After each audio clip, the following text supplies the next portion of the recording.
नमस्कार दोस्त। जितने भी लोग जुड़ गए हैं, जुड़ने के लिए बहुत बहुत धन्यवाद। हमारा जो आज का मुद्दा है, मैं घटना स्थल पे गया था नोएडा में, सेक्टर 150 में।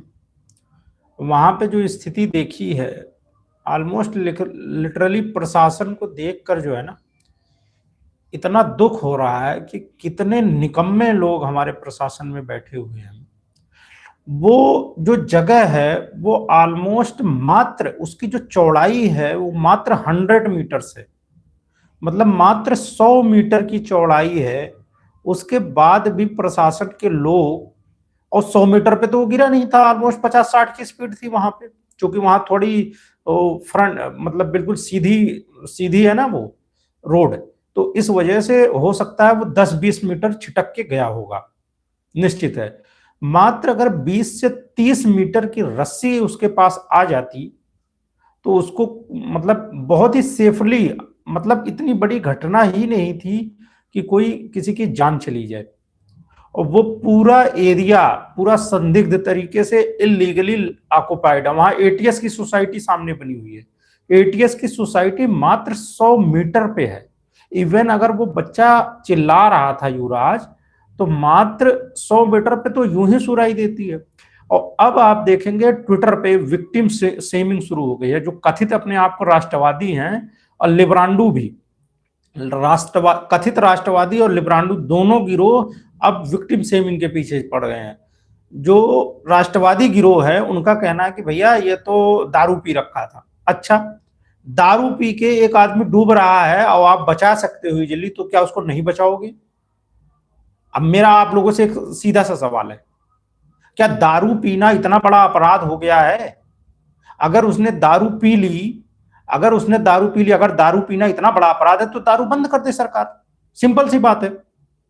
दारू पी लिया, उसकी गाड़ी गिर गई, तो आप उसको निकालोगे नहीं पानी में से। अंत में एक जो मृतक व्यक्ति है उसको बदनाम करना बड़ा आसान होता है।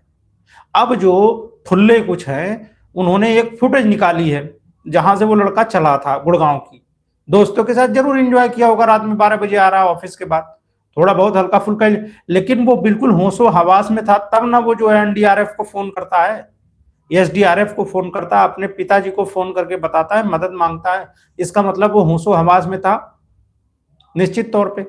वहां पे जिस तरह से मात्र इतनी 100 मीटर की चौड़ाई में 20-25 मीटर की अगर रस्सी फेंक दी जाती।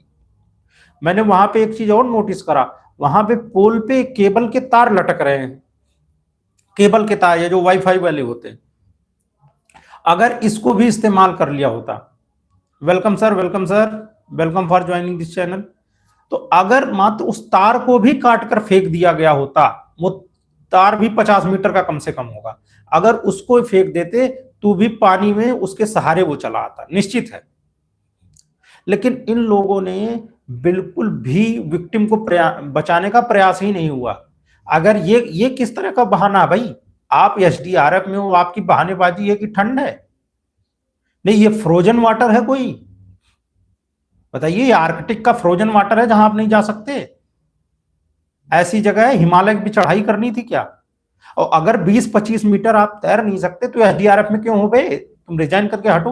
कितने इनकम्पिटेंट हो। एसडीआरएफ की कितने दिनों में, साल में कितने दिन एसडीआरएफ की जरूरत पड़ती है? आप बताइए, जरा सोचिए, एक बार विचार कीजिए। एसडीआरएफ की क्या नोएडा में जो भी टीम तैनात होगी, कितने दिन वो आपदा बचाव में कार्य करती है? आप बताइए, कितनी आपदाएं आ जाती हैं नोएडा पे? ऑलमोस्ट नील, खाली बैठे रहते हैं ठुल्ले ये। उसके बाद इनके पास रस्सी नहीं है 25 मीटर की यार फेंकने के लिए। ये ट्रेजेडी का लेवल सोचिए, 25-30 मीटर की रस्सी नहीं है। एनसीआर में एनसीआर में आप देखोगे तो हर 3 महीने पे एक छोटा मोटा भूकंप आ रहा है। वो भूकंप कभी भी बड़े भूकंप में कन्वर्ट हो सकता है, लेकिन एसडीआरएफ की टीम, पुलिस वालों, इनको एक रस्सी नहीं मिल पाई। इवन घरों में लोग उतनी रस्सी रखते हैं, लेकिन ये ठुल्ले वहां पे घटनास्थल पे पहुंच के सिर्फ एक दूसरे को फोनबाजी करते रहे, अधिकारियों को। किसी ने वास्तविक प्रयास किया ही नहीं। और जिसने प्रयास किया, एक स्विगी जोमेटो के भरोसे ये देश चल रहा है। पूरा एनसीआर स्विगी जोमेटो के भरोसे चल रहा है। स्विगी जोमेटो के लोग लाके खाना दे देंगे तो खाना आ जाए, किराने का सामान लाके दे देंगे तो खाना किराना हो जाएगा, उनको बेचारों को बदले में 10-15 रुपए मिलेगा। और अगर कोई डूब रहा हो, अगर कोई डूब रहा है तो स्विगी जोमेटो वाले ही अब बचाएंगे। ये इस देश का ये लेवल हो गया है। और किस तरह से निकम्मे लोग अथॉरिटीज में बैठे हुए हैं कि उनको बेसिक ट्रेनिंग नहीं आ रही है।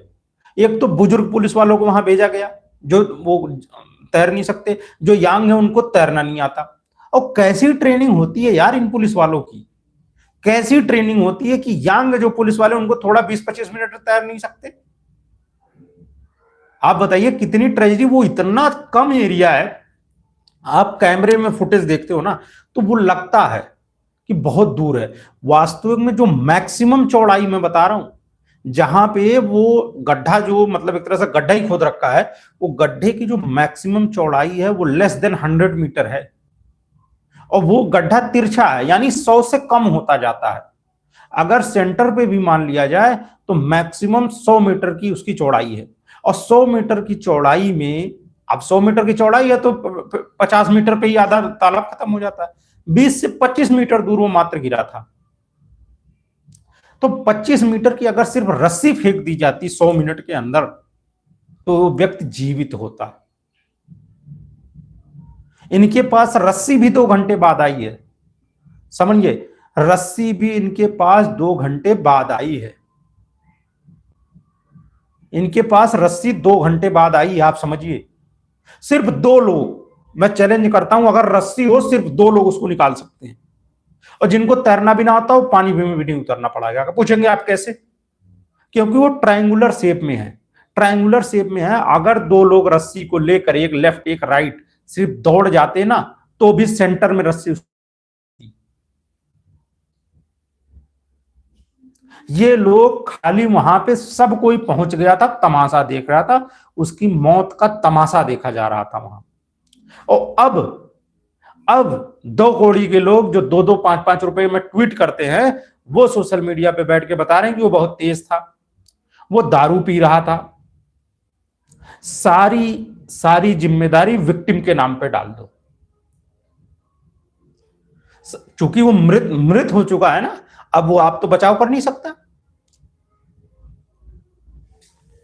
अब वो अपने आप का बचाव तो कर नहीं सकता। आपके लिए इजी है कि आप विक्टिम शेमिंग करते रहो आप, क्योंकि मृतक। इसी तरह इंडिया गेट जो जो इसमें क्रैश में, एयर क्रैश में, एयर इंडिया में जो क्रैश हुआ, उसमें भी आपने पायलट को दोषी बना दिया। हर परिस्थिति में अगर मृतक है उसको दोषी बना दो। ये पैटर्न, हमारी सिंपैथी कहां गई है। इसी तरह अदालतों में चले जाओ, कोई घटना होती है, अगर मल्टीपल अपराधी हैं, उसमें एक व्यक्ति मर गया, समझिए मोरली कितने करप्ट हो चुके हैं लोग, मोरली नैतिक तौर पर कितने करप्ट हो चुके हैं। एक व्यक्ति अगर मृतक हो चुका है अदालत में, तो उसमें अगर ग्रुप में वो जो है घटना हुई है तो उस सारा ब्लेम उस मृतक व्यक्ति के ऊपर डाल दिया जाता है कि ये सारा अपराध मृतक व्यक्ति ने किया है। इसी तरह इस मामले में युवराज को सारा ब्लेम डाल दिया जा रहा है कि भाई तूने दारू पी रखी थी, लिटरली। और दारू की भी तो आपने लिमिट, आपने कैसे जांच कर ली कि उसने कितनी दारू पी रखी थी? बताइए कैसे जांच कर ली आपने? वो व्यक्ति खुद ही एनडीआरएफ को फोन कर रहा है, एसडीआरएफ को फोन कर रहा है, पुलिस को फोन कर रहा है, अपने पिताजी को फोन कर रहा है, सबको बता रहा है। वो बिल्कुल होश हवास में नहीं था, बैटरी का टार्च जला के आपसे मदद मांग रहा है और आप कह रहे हो कि वो दारू पी रखा था उसने। आप बताइए, बैटरी का टार्च जला के वो आपसे मदद मांग रहा है, वो आप कह रहे हो वो दारू पी रखा था। क्या इतना आईक्यू काम करता है कि एनडीआरएफ एसडीआरएफ को आप फोन कर सकते हैं? आप बताइए, इसका मतलब वो पूरा 100% होशो हवास में था। अगर पी होगी तो पी होगी 30 ml, 50 ml, 100 ml या 200 ml। लेकिन आप चूंकि अब मृतक हो चुका है और आपको अपना बचाना है, और आप क्या कर रहे हो, शूट द मैसेंजर। वहां पे जितने भी जो चश्मदीद मौजूद थे, जो स्विगी जोमेटो बॉय जो जंप किया, जिसने बचाने का प्रयास किया, आपको उसको पुरस्कृत करना चाहिए। जो भी है अथॉरिटीज में उसको पुरस्कृत किया जाना चाहिए, क्योंकि उसने अपनी जान पे खेलकर बचाने का प्रयास किया। उसने नहीं देखा कि पानी ठंडा है 2 बजे रात में, स्विगी जोमेटो डिलीवरी करने वाले एक लड़के ने, उसने अपनी जान पे खेला। उसको पुरस्कार और उसको नौकरी मिलनी चाहिए कि तुम ठुल्लों को मिलनी चाहिए जिनके पास रस्सी नहीं है। जिनके पास रस्सी नहीं है, इन ठुल्लों को नौकरी किस बात के लिए दी गई है? वहां पे सामने मात्र 200 300 500 मीटर के अंदर अंदर वहां पे पुलिस चौकी है, एनपीएक्स पुलिस चौकी। आप मेरे वीडियोज में देखेंगे, मैंने वहां पे आज एक शॉर्ट वीडियो डाला हुआ। उस पुलिस चौकी पे पर्याप्त पुलिस वाले मौजूद रहते हैं। और चौकी क्या, चौकी कम थाना है वो, ऑलमोस्ट बकायदा वहां बना हुआ है। मल्टीपल पुलिस, मोर देन 10 पुलिसकर्मी वहां हमेशा मौजूद होते हैं। उसके बाद ये हाल है, आप उसको जितने, उसके बाद आप कार्रवाई के नाम पे क्या करते हो, जो बिल्डर है उसको आपने पकड़ा और फोटो खिंचवा लिया कि ये देखो गिरफ्तार हो गए। और गिरफ्तारी किस तरह से होती है? गिरफ्तारी फिर सिर्फ पेपर में गिरफ्तारी होती है, एक्चुअल में 107 151 में आप चालान कर देते हो, उसके बाद कहते हो गिरफ्तार हो गया, और पब्लिक को चूतिया बनाते हो। कोई वेरीफाई करनी जाती है पब्लिक? इनको 1-2 साल एनएसए लगना चाहिए ऐसे लोगों पे। अथॉरिटी जो 8,000-9,000 करोड़ का इनका बजट है, और एसडीआरएफ कितनी ठुल्ली टीम है यार, 15,000 करोड़ रुपए इनका बजट है। बताओ, $2 बिलियन, इतना तो इसरो का बजट नहीं है। इतना इसरो का बजट नहीं है जितना इन ठुल्लों का बजट है। निकम्मे बिल्कुल जाके वहां बैठे हुए हैं, खड़े हैं वहां पे, तमाशा चल रहा है, टॉर्च देख रहे हैं। क्या उसकी मौत का, लाश का इंतजार कर रहे थे? और ये सुबह, जब सुबह हो गई है पूरी तरह से, तब उसकी डेड बॉडीज को निकाली गई है। ये इतने हेल्पलेस की तरह बिहेव कर रहे थे। और छोटी सी, भाई छोटी सी, literally less than 100 metre width है उसकी, मात्र इतनी सी स्पेस में वो लड़का पड़ा हुआ था, उसको आप नहीं बचा सकते यार। एनसीआर में रोज भूकंप आ रहा है, जिस दिन एक बिल्डिंग गिर गई, क्या करोगे आप? कैसे बचाओगे? कैसे आप बचाओगे बताओ? क्योंकि एनसीआर में भूकंप आ रहा है, हर तीसरे महीने आ रहा है। सेंटर कहीं और हो सकता है, लेकिन एनसीआर में भूकंप आ रहा है। और हाई राइज पे हाई राइज आप खड़ी करते जा रहे हो। हाई राइज, उसको और ऊंचा कर दो, और ऊंचा कर दो, और ऊंचा कर दो, 40 माला, और बताते हैं बड़े कि हम देखो इतनी बड़ी बिल्डिंग बना दी। और बिल्डिंग में क्या, माचिस के डब्बे बना रखे हो। उसकी जो है वहां पे जो सिक्योरिटी वाले हैं उनकी गुंडई, जो वहां पे कोई डिलीवरी करने जाता है उसकी गुंडई, जो कोई मेहमान आता है उसके साथ बिल्डर की गुंडई। हर तरह से आम आदमी को आप पीड़ित कर रहे हो।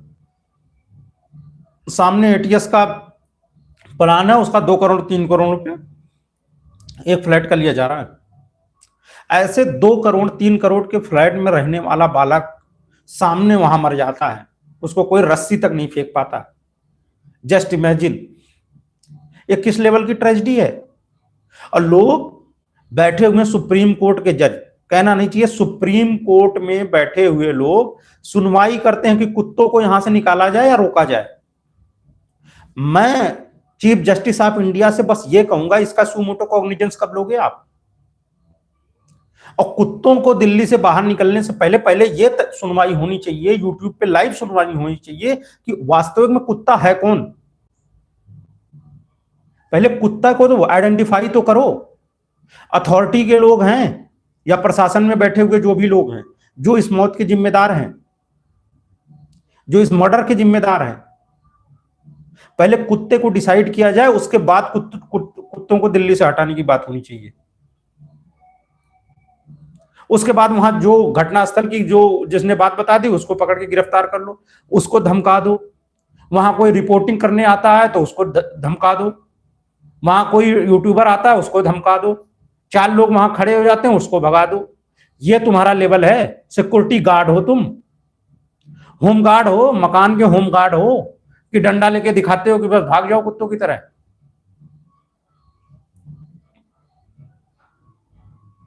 पहले मैं सुप्रीम कोर्ट ऑफ इंडिया से यह गुजारिश करूंगा, आप तय करिए कि डॉग है कौन। उसके बाद, और ये तय करते समय लाइव सुनवाई होनी चाहिए, पब्लिक को पता चलना चाहिए। कुत्तों को मुद्दा उठाया जाता है सुप्रीम कोर्ट में, लेकिन यहां पे एक आदमी कुत्ते की मौत मर रहा है, लिटरली दिस इज शेमफुल। एक आदमी यहां कुत्ते की मौत मर रहा है, उसका मुद्दा कोई नहीं उठाने वाला है। और अगर कोई उठा रहा तो उसको पकड़ा जा रहा पुलिस। यही तुम्हारा काम बचा है, तुम यही कर सकते हो। अबे तुम बंद करो यार, अगर पुलिस प्रशासन ना हो तो हिंदुस्तान इससे बेहतर चल सकता है।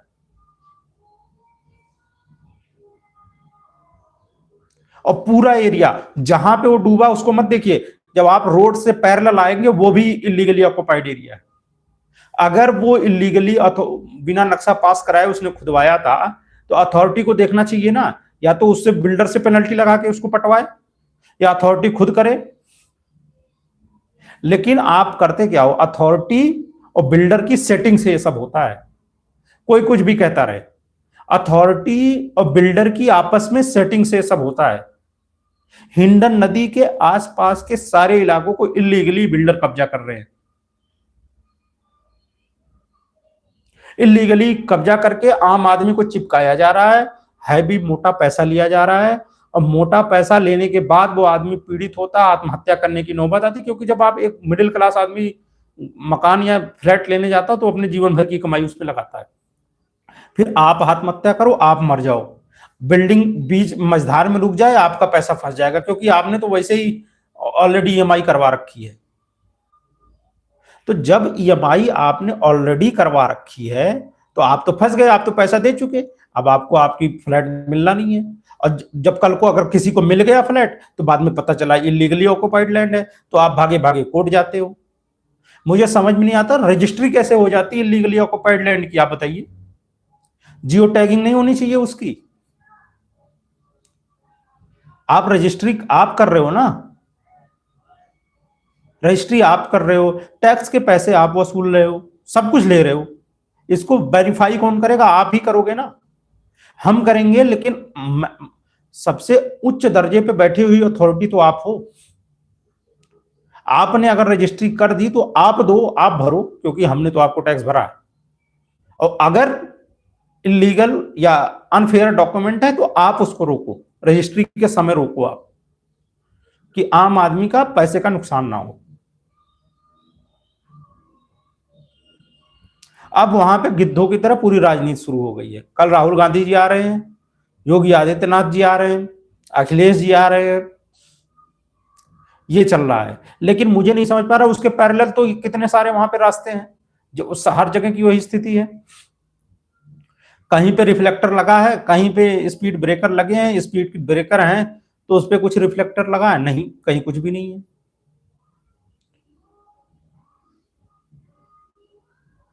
जितने भी मित्र जुड़े हुए हैं लाइक कर दें, शेयर कर दें, सब्सक्राइब कर दें, ताकि और लोगों की फीड में भी चले जाए, मैक्सिमम लोगों के फीड में चले जाएगा तो जितने लोग जुड़ेंगे उतना उत्साहवर्धन होगा मित्रों। मैं वहीं पे था, पुलिस वाले वहां पे लोग है पब्लिक को भगा रहे हैं वहां पे क्या, और मतलब इतनी बड़ी फोर्स वहां पे लगा रखी है।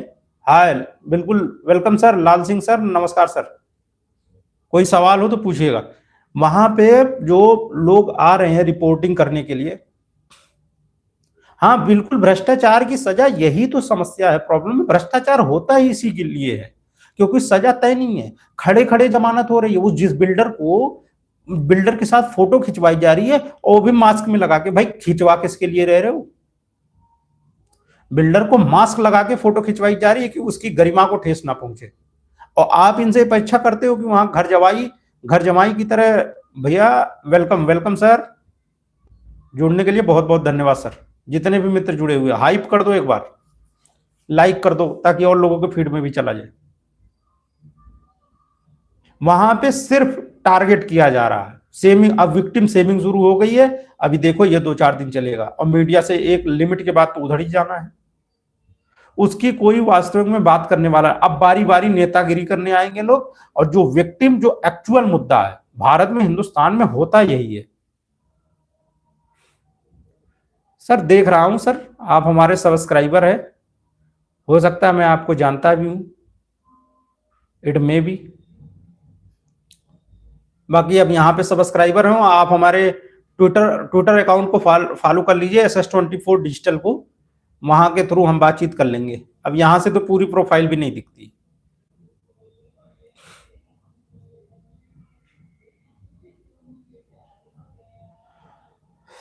कल मैं वहां जाऊंगा, कल वहां पे राहुल गांधी जी आ रहे हैं, मुख्यमंत्री जी भी हो सकता है, और वहां पे वहीं से मैं पूरे दिन वहां पे ही रिपोर्टिंग करूंगा। जितने भी मित्र हैं आप लोग जुड़े, और कल मैं लाइव वहां पे और लोगों से भी बातचीत करेंगे। आज वहां पे पुलिस का बड़ा प्रेशर था, जो भी लोग वहां आए हुए थे वो कहीं ना कहीं अपने आप को बचाव के लिए ज्यादा पुलिस देख रही थी। उसको इस बात से मुद्दा नहीं है, मतलब लिटरली जहां अब कुछ भी नहीं है, गाड़ी भी कल निकाल ली गई, गाड़ी भी निकाल ली गई, डेड बॉडी भी निकाल ली गई। मुझे समझ में नहीं आ रहा है इतनी पुलिस लगाए क्यों उस जगह पे आप? What the hell they are doing there? Reflector अभी भी नहीं लगे हैं। 4-6 वहां पे कंक्रीट के बैरिकेडिंग, कंक्रीट वाले बैरिकेडिंग लाके लगा रख दिए गए हैं, और वहां पहले रखी हुई थी अथॉरिटी के लोगों ने, वो कंक्रीट वाली बैरिकेडिंग हटा ली। और चोरी भी हो जाती है, ये भी है, चोटाई भी होती है, चोरी भी हो सकती है। कंक्रीट की बैरिकेडिंग को चोरी,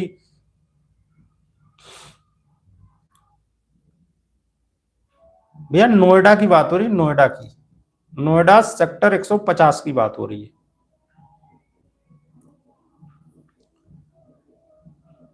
तो वहां पे 50 पुलिसकर्मी सिर्फ इसलिए लगे हैं कि आप अच्छे से रिपोर्टिंग ना कर सको। मतलब पता नहीं है किस लिए लगे हुए हैं, मुझे तो समझ में नहीं आ रहा है। वहां से भगाया जा रहा है लोगों को, बताइए, कि रिपोर्टिंग ना कर सको, मुद्दा खत्म हो जाए। सिर्फ इस बात में ज्यादा लगे हुए हैं, बचाव करने में ज्यादा लगे हुए हैं, चापलूसी में ज्यादा लगे हुए हैं लोग, बनस्बत की एक जगह एक्चुअल समस्या है, वो गलती किया, परफेक्ट उनके खिलाफ कार्रवाई होनी चाहिए, सफिशियंट कार्रवाई होनी चाहिए। सफिशियंट कार्रवाई मतलब मामले दर्ज तो होने चाहिए, जेल भेजा जाना चाहिए। और अभी तक उस विक्टिम को क्या दिया आपने? कंपनसेशन कौन देगा? वो टेकी था, 20-25 लाख रुपए हर साल कमाता था, उसकी इनकम थी। उसके माताजी प्रशासन की लापरवाही से कोविड में एक्सपायर की थी, अस्पताल में भी यही अव्यवस्था थी उसके माताजी की जब जान चली गई थी।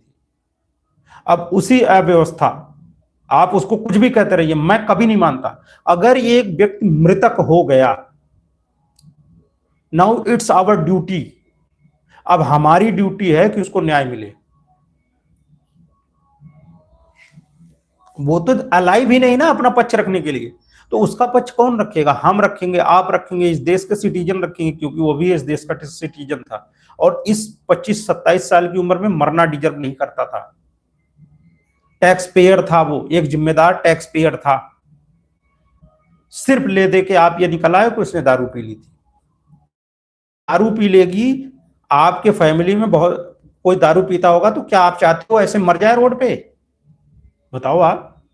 अब दारू इतनी खराब है तो पहले तो आप ड्राई स्टेट घोषित करो, यूपी को, गुड़गांव को ड्राई स्टेट घोषित करो, दिल्ली को ड्राई स्टेट घोषित करो, गुजरात में चलो मैंने फिर भी मान लिया कि भाई ड्राई स्टेट घोषित करो। आपने ड्राई स्टेट, आपको टैक्स के पैसे भी चाहिए, लेकिन अगर उसके साथ छोटी मोटी कोई घटना हो जाती है जिसमें कर लिए दारू जिम्मेदार भी नहीं है, तो आप सिर्फ इस बात पे उसको डिस्कार्ड कर रहे हो कि तुमने तो दारू पी रखी है। इसी तरह लिब्रांडुओं का यही हाल है, ये कुछ भी होता है तुम तो भक्त हो। किसी को डिस्कार्ड करने से पहले आप पॉइंट पे बात करिए। सिर्फ आप जो है कांग्रेसी भाजपाई इस तरह से करके एक दूसरे को डिस्कार्ड करने से आप जो है सही नहीं हो जाते हैं। जितने भी मित्र जुड़े हुए हैं, 10 मित्र जुड़े हुए हैं इस टाइम, जरा किसी का कोई सवाल हो या कुछ भी हो, नोएडा में कोई हो मित्र, वहां पे आ सकते हैं क्या घटनास्थल पे? कर अब अविमुक्तोत्तरानंद पे चल रहा है, बताओ, यही लोग मुद्दे हैं। शंकराचार्य जी नहाने जा रहे हैं, 4 डंडे मिल गए। जब भी आप कोई भी फर्जी गतिविधि करोगे, माहौल व्यवस्था खराब, तो तुम्हें तो पड़ेंगे भाई डंडे। ऐसे लोगों को मैं समर्थन नहीं करता। क्राउड में पिछले साल जो मरे थे 10-12 लोग, तब आप जो है हम गवर्नमेंट को जिम्मेदार, लेकिन अगर व्यवस्था बनाने के लिए कुछ मारपीट करनी पड़ती है तो चलेगा, वो चलेगा। लेकिन अगर कोई आम व्यक्ति इस तरह से मर रहा है, कुत्ते की मौत मर रहा है, जिम्मेदार टैक्स पेयर मर रहा है, तो उसकी जिम्मेदारी आपको लेनी पड़ेगी। या तो फिर लोग जो कहते हैं ना अडानी अंबानी को देश बेच दिया, भाई अडानी अंबानी बिजनेस कर रहे होते, रोजगार दे रहे होते। अगर किसी को देश बेचा जा रहा है वाकई में, तो बिल्डर्स को बेचा जा रहा है, और सारी अथॉरिटीज का यही हाल है। अब मैं जब अथॉरिटीज की बात कर रहा हूं तो मैं किसी बीजेपी कांग्रेस की बात नहीं कर रहा हूं, हर जगह अथॉरिटीज है, लखनऊ में लखनऊ डेवलपमेंट अथॉरिटी है, नोएडा में नोएडा डेवलपमेंट अथॉरिटी है, इसी तरह कर्नाटका में हर जगह है। और जितनी भी सरकारें, सब लोग यही लोग इंजीनियरों को पालते हैं, जो इलीगल तरीके से इंजीनियरों को पालते हैं। इलीगल तरह से घोटाला होता है, नीचे से ऊपर तक पैसा बढ़ता है। तो जब उससे होने वाली आय के स्रोत के जिम्मेदार आप हैं, तो वहां से होने वाली घटना दुर्घटना की भी जिम्मेदारी आप ही को लेनी पड़ेगी। आम लोगों को टारगेट करके आप जुबान नहीं रोक सकते। सोशल मीडिया का युग है, वर्तमान युग है ये। आपको जिम्मेदारी उठानी पड़ेगी, चाहे डीएम मेधा रूपम जी हों, जो ज्ञानेश कुमार की बिटिया है। और मुझे समझ नहीं आता है, ये जितने बड़े उच्च पदों पे बैठे हुए लोग हैं, क्या यूपीएससी वाकई में न्यूट्रल है? जितने उच्च पदों पे बैठे हुए लोग हैं, इनके बच्चे इतने इजिली आईएएस पीसीएस कैसे बिक जा रहे भाई? क्या है इनके, ऐसा क्या राज है? काम 2 कौड़ी का 15,000 करोड़ रुपए का बजट है। एसडीआरएफ का, स्टेट डिजास्टर रिलीफ फंड जो है, वो उसका बजट जो है वो 15,000 करोड़ रुपए का बजट है। 15,000 करोड़ के बजट में आपके पास 30 मीटर रस्सी नहीं है। Just imagine the level of ignorance. और ये पैसे जाते कहां होंगे? आप सोचो, ये पैसे जाते कहां हैं कि प्रशासन, इनके पास रस्सी तक नहीं है। क्योंकि ये जानते, ये सारे के सारे पैसे गबन किए जाते हैं। और किसी की भी सरकार हो, चाहे वर्तमान हो चाहे पास्ट की सरकार हो। वो यादव सिंह जो नोएडा में इंजीनियर धरा गया था, कई हजारों करोड़ का मालिक, जो सबसे बड़ा घोटाला किया था उसने, वो किसी और की सरकार में था। तो चाहे वो सरकार के लोग हों, वो भी इसमें पैसा बना रहे थे, आप भी पैसा बना रहे हो। अब आपकी जेब में, मैं मुख्यमंत्री जी को नहीं कह रहा हूं, मुख्यमंत्री जी के पास कुछ, लेकिन इनके नाक के नीचे बैठे हुए कोई न कोई ऐसा गद्दार है जो इस तरह की गतिविधियां कर रहा है। कोई जिम्मेदारी लेने वाला नहीं है। आप सिर्फ एक अतीक अहमद को मार के, एक अतीक अहमद उसके भाई को मार के सारी प्रशासन की व्यवस्था नहीं सुधरती। ये लोग जो दिखते नहीं है, ये अतीक अहमद से ज्यादा खतरनाक है। अतीक अहमद तो कुछ लोगों से दुश्मनी करके कुछ लोगों को मारता था, लेकिन ये जो प्रशासन में बैठे हुए लोग हैं, ये हर दिन आम आदमी का खून चूसते हैं और हर दिन उसकी मौत के जिम्मेदार बनते हैं। But no one is talking about that. एक अतीक अहमद मर गया, एक अतीक अहमद से ये 20-25 करोड़ का प्रदेश है यूपी, उत्तर प्रदेश। एक अतीक अहमद के मर जाने से सारी समस्याओं का हल नहीं हो सकता। प्रशासन में बैठे हुए भी अतीक अहमद हैं, पुलिस के भेष में, एसडीआरएफ के भेष में, वो भी तो पैसे खा रहे हैं। उनकी रिस्पॉन्सिबिलिटी कौन तय करेगा? एक अतीक अहमद से मार देने से पूरे प्रदेश की समस्याओं का हल नहीं हुआ। ऐसे लोग जेल क्यों नहीं जा रहे सख्ती से? इनके खिलाफ एनएसए क्यों नहीं लग रहा है? राष्ट्रीय सुरक्षा कानून, रासुका क्यों नहीं लग रहा है इनके खिलाफ? इनको जेल में क्यों नहीं भेज दिया जा रहा है उमर खालिद और कन्हैया कुमार की तरह? ये जो आम आदमी को परेशान कर रहे हैं, ये भी उतने ही देशद्रोही हैं जितना उमर खालिद है, जिसने दिल्ली दंगों में भारत को दहलाने का प्रयास किया। कोई भी व्यक्ति कल्प्रिट, हमें धर्म का चश्मा उतार के देखना पड़ेगा। चाहे अगर आपने देश के खिलाफ कोई एक्टिविटी करी, चाहे इवन करप्शन भी एंटी इंडिया एक्टिविटी में आता है। इन्वेस्टमेंट क्यों नहीं हो रहा भारत में आज की डेट में? सिर्फ इसीलिए क्योंकि करप्शन, सब कुछ होने के बाद भी करप्शन में कोई कमी नहीं आई। मोदी जी कहते हो ना कि नरेगा में हम पैसा सीधे खाते में दे रहे हैं, करप्शन रुक गया। नहीं रुका। नरेगा में आप सीधे खाते में पैसे डालते हो, बैंक पे ही जाके चेंज किए जाते हैं। मैनेजर और ग्राम प्रधान की सेटिंग होती है, और मैनेजर और ग्राम प्रधान की सेटिंग ना भी हो तो बाहर प्रधान खड़ा होता है, वो पैसे ले लेगा। 4500 5,000 रुपए आएंगे, 500 रुपए मिलते हैं जो नरेगा का वास्तविक मजदूर होता है उसको। ₹4500 प्रधान अपनी जेब में डाल के लेके चला जाता है। उसके बाप का है वो पैसा? आप बताइए, उसके बाप का है पैसा? सिर्फ कैश या नकद देने से क्यों? क्योंकि करप्शन को आपने एक गंभीर अपराध नहीं बना रखा है। इनकी गिरफ्तारी नहीं होती, गिरफ्तारी हो जाती तो जमानत इजीली हो जाती है एक दिन के अंदर अंदर। घंटे खड़े खड़े, दिन तो बोलना गलत है, घंटों में जमानत होती है, 1 से 2 घंटे में। कागज बनने में जो समय लगता है उतना ही देर लगता है जमानत में, और इवन बैक डेट में जमानत हो जाती है। आज अगर कार्रवाई नहीं हुई, पुलिस को बचना है ना, तो बैक डेट में जमानत दिखा देते हैं। ये है, एक आम आदमी एफआईआर लिखवाने चले जाए थाने, उसका जो है उसके साथ बदतमीजी होती है।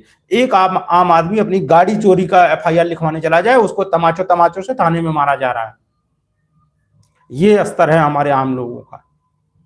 सिर्फ इसलिए, इसका सिर्फ एक जिम्मेदार है कि कोई लापरवाही के खिलाफ कोई भी सख्त कानून नहीं है, भ्रष्टाचार के खिलाफ कोई भी सख्त कानून नहीं है, भ्रष्टाचार के खिलाफ कोई भी सख्त गिरफ्तारी नहीं है, जब तक कि सरकार खुद ना चाहे।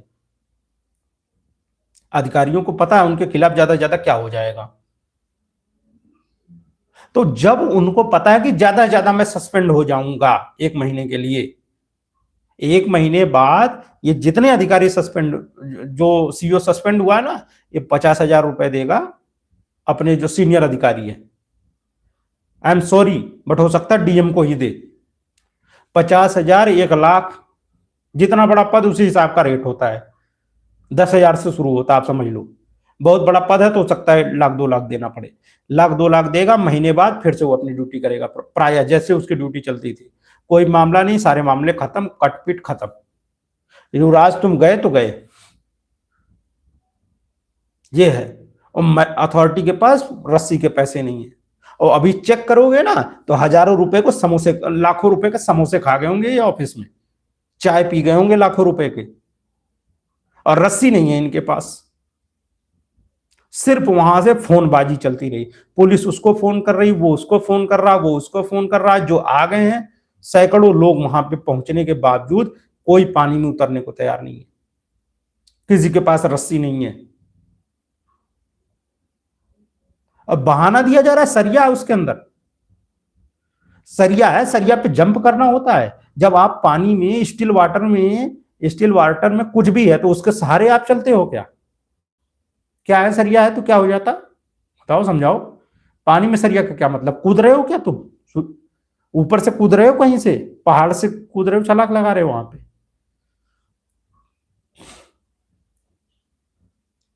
जितने भी मित्र जुड़े हुए, लाइक कर दे, शेयर कर दे, सब्सक्राइब कर दे, और हमारी बात को और लोगों तक पहुंचाएं।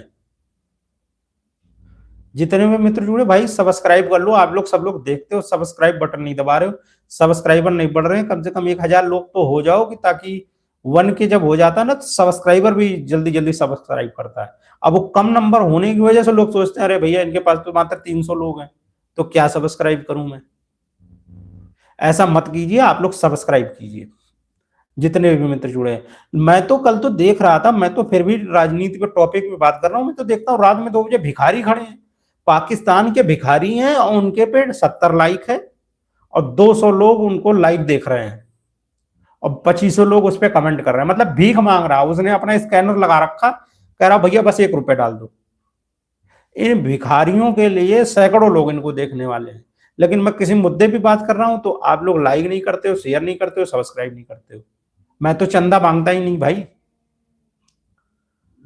कोई मित्र नोएडा से अगर जुड़े हो तो जरूर कमेंट करें, हम लोग वहां पे कल मिलेंगे और वहां पे बात करेंगे इस मुद्दे पे। कोई भी मित्र हो तो वहां पहुंचे। कोई है क्या? पॉल्यूशन तो भूल ही जाइए, पॉल्यूशन का मुद्दा तो भूल ही जाइए, ये बेसिक है। पॉल्यूशन इनसे हो पाएगा? आप बताइए, इन अधिकारियों को लगता है साइंस वाइंस से इनका कभी पाला पड़ा होगा?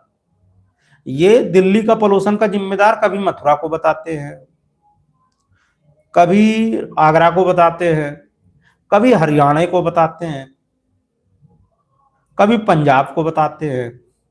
खाली दिल्ली में होने वाली समस्या का जिम्मेदार दिल्ली के लोग नहीं है, दिल्ली में होने वाली समस्या, एनसीआर में होने वाली समस्या के जिम्मेदार एनसीआर के लोग नहीं है, एनसीआर का प्रशासन नहीं है। दिल्ली में होने वाली समस्याओं का सारा जिम्मेदार या तो हरियाणा में बैठा है, या गुड़गांव में बैठा हुआ है, या फिर यूपी में बैठा हुआ है, किसान है, मतलब सफाई कर्मी जो है उसको भी जिम्मेदार बता देंगे ये। बस पुलिस नहीं है, प्रशासन नहीं है, डीएम नहीं है, एसडीएम नहीं है, कोई अधिकारी नहीं है, मंत्री भी नहीं है। जो भी घटनाएं हो रही हैं एनसीआर में, उसका जिम्मेदार आम आदमी भी है, सब कुछ है।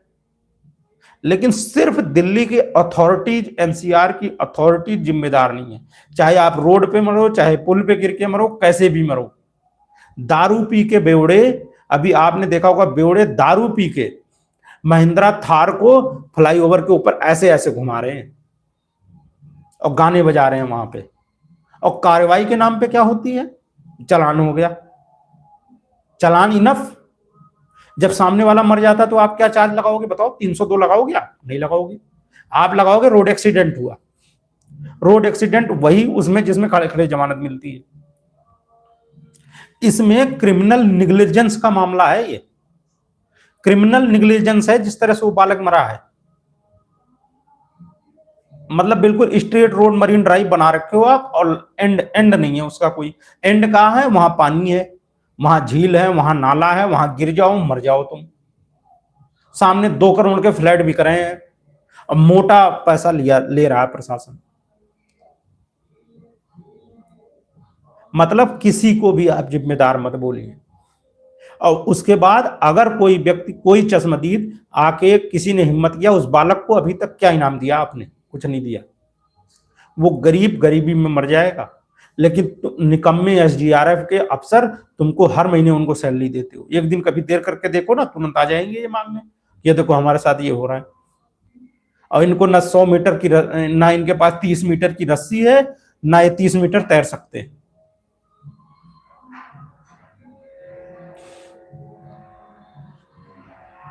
भैया अपनी जिंदगी, जितने भी मित्र नोएडा से हो, लखनऊ से, कहीं भी, अपनी जिंदगी अपने हाथ में लेके चलो हर पल। और घर से जब भी निकलते हो ना, ये मान के चला करो कि ये आखिरी बारी आप निकले हुए हो। क्योंकि इस देश का अर्थव्यवस्था बढ़ जाए, सब कुछ बढ़ जाए, बस कुछ नहीं बढ़ना है, कुछ अगर प्रगति नहीं होनी, तो आम आदमी की जिंदगी की वैल्यू की कोई लिमिट, कोई वैल्यू नहीं हो पाएगी कभी भी। सिर्फ आम आदमी के लाइफ की कोई वैल्यू नहीं, उसके बच्चों के पढ़ाई, उसके स्वास्थ्य की, उसके लिए कुछ भी नहीं है। सबसे बड़ा टैक्स पेयर वही है। जिस दिन 2 पैसा कमा लिया उसी को प्रताड़ित किया जाएगा। और 2 पैसा कमा भी लोगे तो यही ले लेंगे तुमसे, थाने पुलिस वाले ये ले लेंगे पैसे। क्योंकि बिना पैसे के तो काम नहीं होंगे। जाओगे अदालतों में, कुछ नहीं, वकील ले लेगा पहले, वकील से बचे तो वहां पे बैठा हुआ पेशकार ले लेगा तुमसे, और ज्यादा से जज के चैम्बर में जाना पड़ेगा तुम्हें। ये है मुल्क। एज ए सोसाइटी हम बिल्कुल भी इंप्रूव नहीं कर रहे हैं, कोई कुछ भी नहीं है। सोसाइटी तौर पर हम बिल्कुल इंप्रूव, खाली हम इकोनॉमी में इंप्रूव हो रहे हैं, 3रे नंबर की अर्थव्यवस्था बनने वाले हैं, बट हमारी सोसाइटी का कोई इंप्रूवमेंट नहीं हो रहा है। आम आदमी के जीवन स्तर में कोई उछाल नहीं आ रहा है। और जो कंपनियों के दलाल जो अपने आप को कथित किराना स्टोर चला रहे हैं, जोमेटो, स्विगी और क्या क्या चला रहे हैं, ये बताते तुम 70 घंटे काम करो।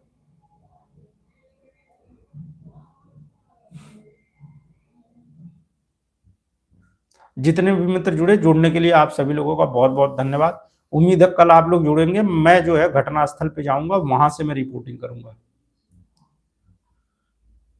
जितने भी मित्र जुड़ने के लिए बहुत बहुत धन्यवाद।